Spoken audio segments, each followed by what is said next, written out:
রব্বুল আলামিন আমার আল্লাহ তাআলা জিবরাইল আলাইহিস সালাতু ওয়াস সালামকে সূরা কাউসার দিয়া পাঠায়া দিয়া বললেন, জিবরাইল রে আমার নবীর কাছে সূরা কাউসার নিয়ে যাও।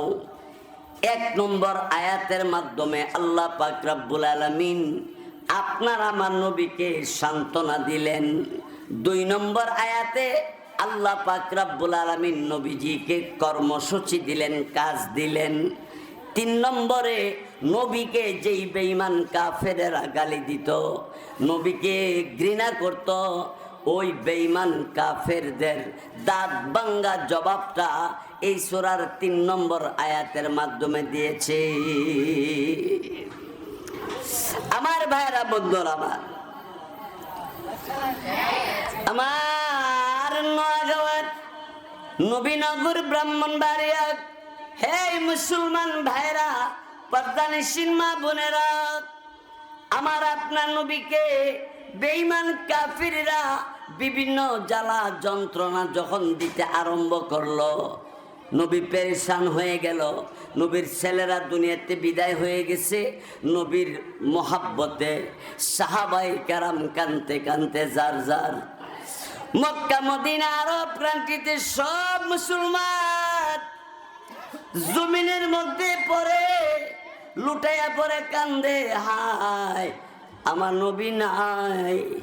আমার নবীর চেহারা দিকে তাকায়া থাকলে আমার অশান্তি দূর হয়ে যাইত।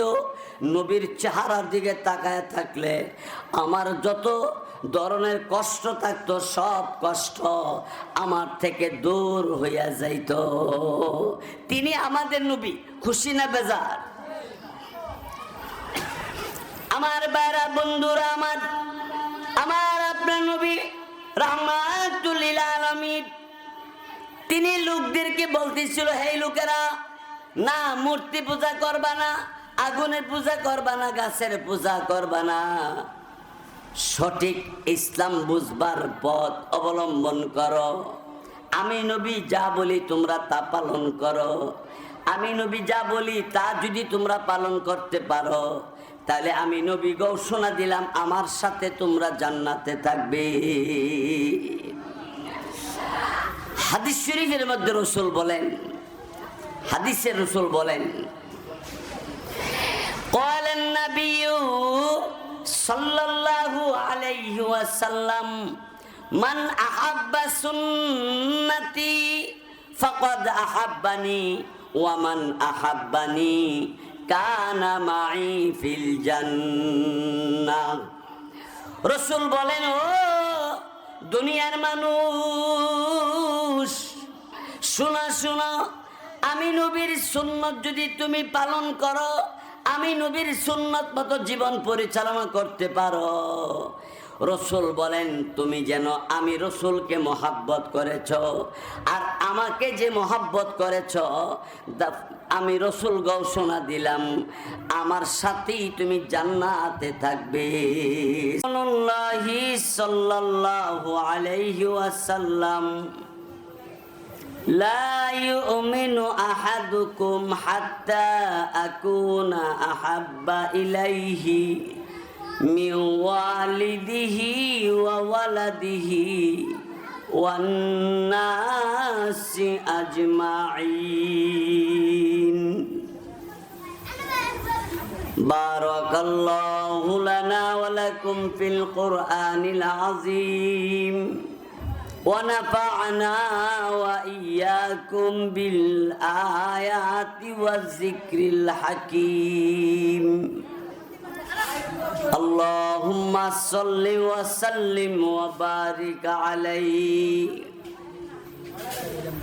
নোয়াগাঁও উত্তরপাড়া আদর্শ ইসলামী যুব সংগঠন ও সকল কবরবাসীর মাগফিরাতের কামনায় তৃতীয় বার্ষিক ওয়াজ মাহফিলের অত্যন্ত শ্রদ্ধাভাজন সভাপতি সাহেব দামাত বরকাতুহুম মুআজ্জাজ মুহতারাম হযরত উলামায়ে কেরাম, ধর্মপ্রাণ প্রাণ প্রিয় মুসলমান ভাইরা এবং পর্দানিশীন মা বোনেরা,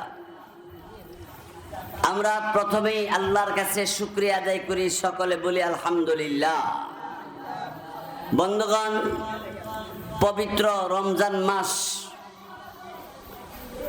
শেষ করে রমজানুর ঈদুল ফিতরের পরপরই এই নোয়াগাঁও উত্তরপাড়া আদর্শ ইসলামী যুব সংগঠনেরা কোরআন হাদিসের মাহফিল আয়োজন করছেন।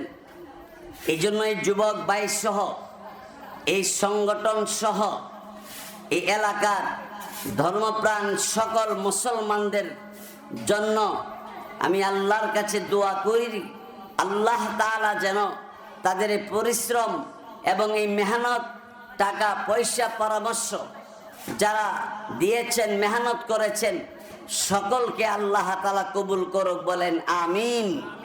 ভাই সব, আপনার আমার বয়সে অনেক মানুষ কবর দেশে শুয়ে গেছে গা। আপনার আমার বয়সের অনেক মানুষ হাসপাতালের মধ্যে কঙ্কালের মতো পইরা রইছে, পা কাইটা গেছে, মাথা অপারেশন, হাত কাইটা ফালাই দিছে, পা কাইটা ফালাই দিছে। আপনাকে আমাকে যে সুস্থ রাখছেন, এটা কি নিয়ামত কিনা? এই জন্য আল্লাহর কাছে আবারও বলি আলহামদুলিল্লাহ। বাইরা আমার, বন্ধুরা আমার, আল্লাহ পাক রব্বুল আলামিন তিনি কোরআনুল কারীমের মধ্যে বলেন, আল্লাহ নিজে বলেন, ওয়া ইযা কুরিআল কুরআনু ফাসতামিউ লাহু ওয়া আনসিতু লাআল্লাকুম তুরহামুন। আল্লাহ পাক রব্বুল আলামিন তিনি বলেন, দুনিয়ার মানুষ যখনই কোরআনের আলোচনা হবে, কোরআনের তেলাওয়াত হবে, তখন তোমরা দুইটা কাজ করবা। এক নম্বর, ফাসতামিউ লাহু ওয়া আনসিতু লাআল্লাকুম তুরহামুন। এক নম্বরে তোমরা মনোযোগ দিয়া বয়ান শুনবা। দুই নম্বর হলো, আল্লাহ পাক রব্বুল আলামিনের বয়ান শোনাকালে, কোরআন তেলাওয়াতের সময়ে কোনো কথা বলবে না, এদিক সেদিক তাকাবে না। মনোযোগ দিয়ে যদি কোরআনের আলোচনাগুলি শুনো, তো আল্লাহ পাক বলেন লাআল্লাকুম তুরহামুন। আল্লাহ পাকের পক্ষ থেকে ওই বান্দা বান্দিদের উপরে আল্লাহ তাআলা রহমত নাজিল করবে। শুধু রহমত নাজিল করবে এমনটি না, আল্লাহ তো রহমত করবেন, দয়া করবেন, এর পরে আপনার আমার গুনাহ খাতাও আল্লাহ তাআলা মাফ করে দিবেন। তো আমি আপনাদের সামনে আল্লাহর কালাম কোরআনুল কারীমের ছোট্ট একটা সূরা, সূরা কাউসার, ইন্না আ'তাইনা কাল কাউসার, এই সূরাটা আমি তেলাওয়াত করেছি। এই সূরার ভিতরে 3টা আয়াত আছে, 3 আয়াত বিশিষ্ট এই একটা সূরা। যেই সূরাটা ছোট, কিন্তু তার অর্থ, ব্যাখ্যা, তাফসীর অনেক লম্বা। আল্লাহ পাক রব্বুল আলামিন এই সূরাকে নাজিল করলেন কেন? তার শানে নজুলটা কি? শানে নজুলটা হলো, আমাদের নবী করিম সাল্লাল্লাহু আলাইহি সাল্লাম নবুয়ত পাওয়ার পরে মানুষের কাছে যখন ইসলামের দাওয়াত, আল্লাহর একত্ববাদের কথা রসুল বলতে গেলেন, তখন লোকেরা বিভিন্নভাবে গালাগালি রসুলকে মন্তব্য করে এবং রসুলকে মন গড়াভাবে গালি দেয়। নাউজুবিল্লাহ কল। এমত অবস্থায় আমাদের নবীকে আল্লাহ তাআলা 3 জন ছেলে 4 জন মেয়ে দান করছিলেন। ওই নবীজির 3 ছেলে নাবালেগ অবস্থায় একের পর এক মারা গেছে।